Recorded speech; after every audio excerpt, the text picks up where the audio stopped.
Students, welcome to AIB Education at Study with Anas sir. Today I will be starting class 12th English Flamingo chapter number 2 The Lost Spring. So students, इस chapter को काफ़ी important chapter है, काफ़ी interesting chapter है, काफ़ी अच्छा chapter है। इसके अंदर इतनी अच्छी अच्छी कहानी गिवन है हमें। बेसिकली दो कहानी गिवन है, एक फिरोजाबाद की, एक सीमापुरी की। तो ये दो कहानी हमें गिवन है, इन दोनों के जरिए हम समझेंगे कि आखिर जो गरीबी होती है वो क्या क्या सपने छीन लेती है। गरीबी के द्वारा जो लोग होते हैं वो उस गरीबी को ही अपना कल्चर समझने लगते हैं, जो कि हम आगे कहानी में पढ़ेंगे सभी चीज़ें। तो यहाँ पे ये बता रखा है कि बेसिकली गरीबी एक ऐसी चीज़ होती है जो कि बच्चे का एक स्प्रिंग पीरियड यानी कि चाइल्डहुड पीरियड छीन लेती है। उस उम्र में उनको काम पर जाना पड़ता है, काम पर लगना पड़ता है, जो उनके सपने हैं उनको त्याग कर, अपने कामों को त्याग कर। तो ये सब ने हमारे अनीस जंग ने इन फेमस स्टोरीज के द्वारा हमें समझा रखा है।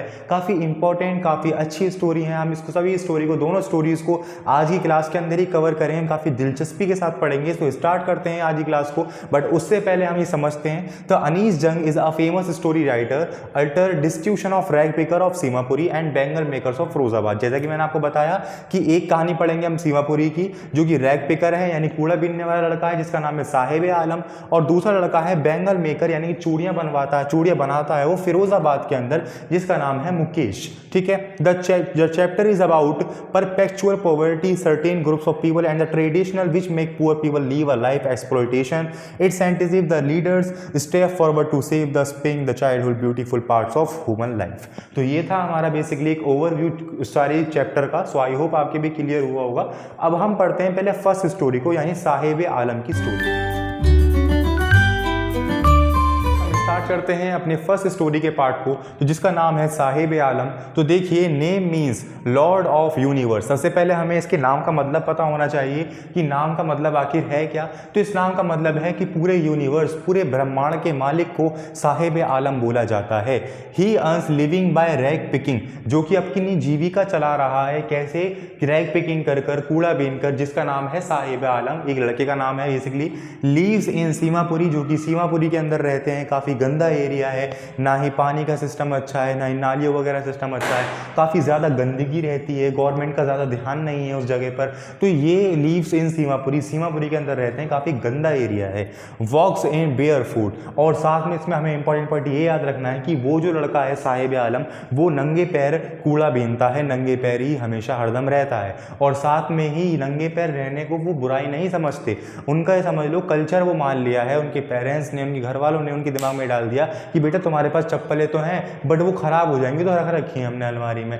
और साथ में इसमें कोई बुराई नहीं, ये तो हमारा कल्चर है, ये तो हमारा ट्रेडिशन है। तो उनके बच्चों को दिमाग में ये डाल रखा है कि इसमें कोई बुराई थोड़ी, हम नंगे पैर घूम रहे, ये तो ट्रेडिशन है। तो बेसिकली वॉक्स इन बेयर फूट, तो ये बता रखा है। अब देखिए, ये थे हमारे बहुत इंपॉर्टेंट पॉइंट, जिसके जरिए भी हम सारे क्वेश्चंस को बना सकते हैं। और इसकी एक इंपॉर्टेंट थ्योरी है, अब उसको डिस्कस करते हैं साहिब। अब हम बात कर रहे हैं सीमापुरी की condition.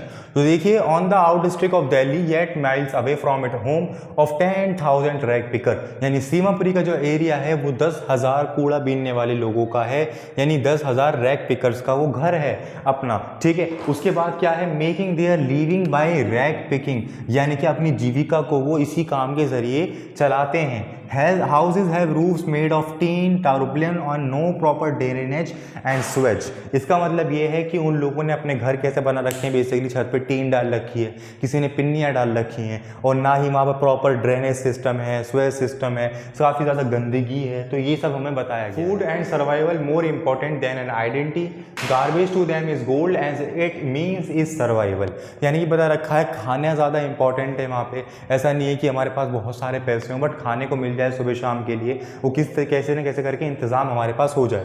And then garbage to them is gold, यानी वहाँ पे गार्बेज जो है अपने काम को एक गोल्ड बताया गया है कि गार्बेज के अंदर जो हमें चीज़ें मिलती हैं वो एज अ गोल्ड, यानी कि वो हमारे सर्वाइवल में, हमारी जीविका में काफ़ी ज़्यादा हेल्प करती है। सो स्टूडेंट, इसके अंदर अब एक इंपॉर्टेंट पॉइंट ये आता है कि स्टोरी के लास्ट में इसमें ये पूछा गया है कि जो हमारी ऑथर है वो बेसिकली उसको देखती है काफ़ी दिनों बाद, तो वो क्या करता है, वो चाय की केतली नहीं होती, उसको लेके जा रहा होता है। तो ऑथर ने उसको रोका कि भैया अब आप ये क्या काम कर रहे हो चाय वाला।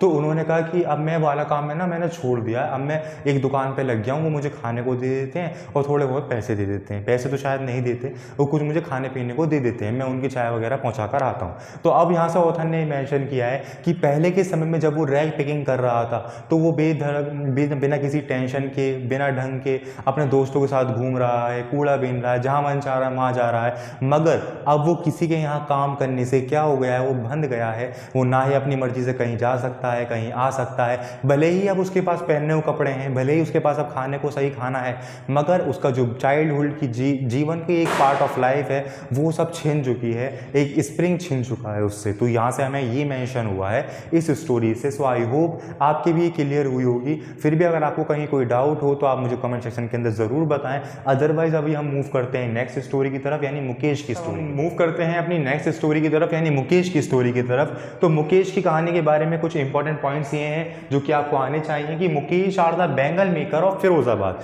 मुकेश एक लड़का है जो कि बैंगल मेकर है फिरोजाबाद के अंदर। फिरोजाबाद के अंदर ज़्यादातर यही काम होता है, चूड़ी बनाने का, कड़े बनाने का, ठीक है। तो वर्स इन हाई टेम्परेचर, जाहिर सी बात है भाई जब चूड़ियाँ बन रही हैं तो भट्टी में काम होता होगा, कांच को पिघलाकर चूड़ियाँ बनाई जा रही हैं, डिज़ाइन दी जा रही है उसमें, तो काफ़ी हाई टेम्परेचर होता है, उसके अंदर इन लोगों को काम करना पड़ता है। और काफ़ी छोटे छोटे सेल्स होते हैं। सेल्स यानी कि बेसिकली सेल्स का मतलब ये नहीं साइंस वाला सेल, सेल्स का मतलब ये है काफ़ी छोटे छोटे कमरों के अंदर इसको काम करना पड़ता है।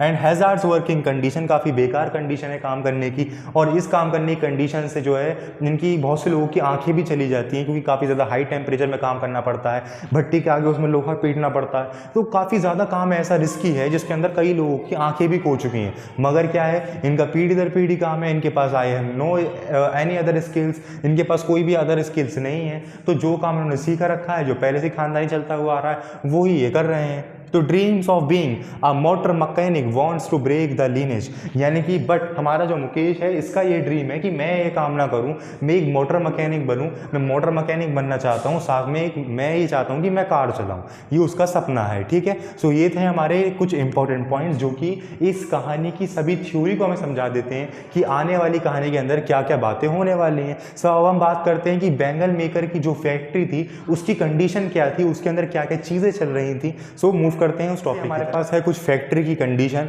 जिसकी कंडीशन के कुछ इस तरीके से हैं जैसे कि हाई टेम्परेचर, बहुत ज़्यादा गर्मी, long working hours in front of furnace, furnace यानी कि भट्टी, तो बहुत ज़्यादा घंटों की कोई सीमा नहीं है, काम की कोई सीमा नहीं है, बहुत लंबे लंबे काम देर तक हमें भट्टियों के आगे काम करना पड़ रहा है।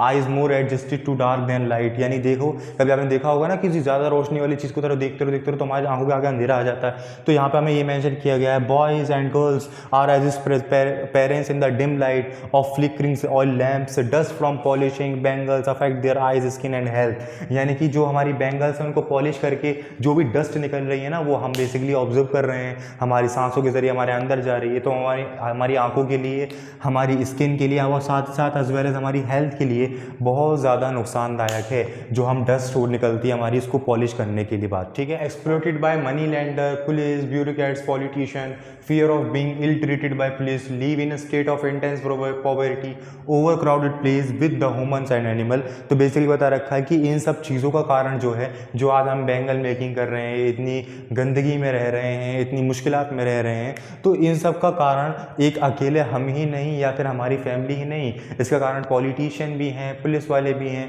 तो ये सब वो कह रहा है, ठीक है, क्योंकि पॉलिटिशियन जो है वो इन सब चीज़ों पे ध्यान नहीं दे रहे कि आखिर ये क्यों हो रहा है, कैसे हो रहा है, किस तरीके से हो रहा है, किस चीज़ पे इस काम को करने का सही ढंग है भी या नहीं, और भी कई सारी चीज़ें हो सकती हैं XYZ जो कि हमें नहीं पता।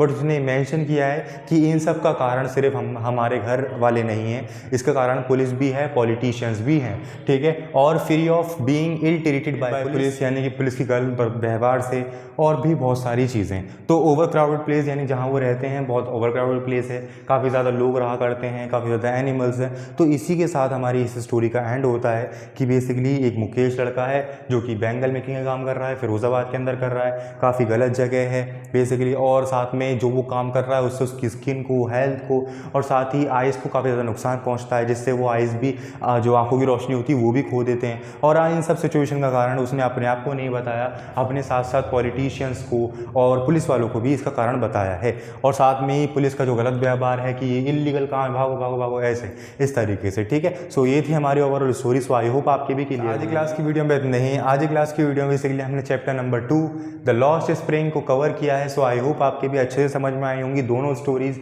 बट फिर भी अगर आपको किसी भी स्टोरी के पार्ट में कोई भी डाउट हो तो आप मुझे कमेंट सेक्शन के अंदर इजीली बता सकते हैं। अदरवाइज हम मिलते हैं नेक्स्ट क्लास की वीडियो में साथ ही एक न्यू चैप्टर के साथ और एक ब्रीफ एक्सप्लेनेशन के साथ। Thank you.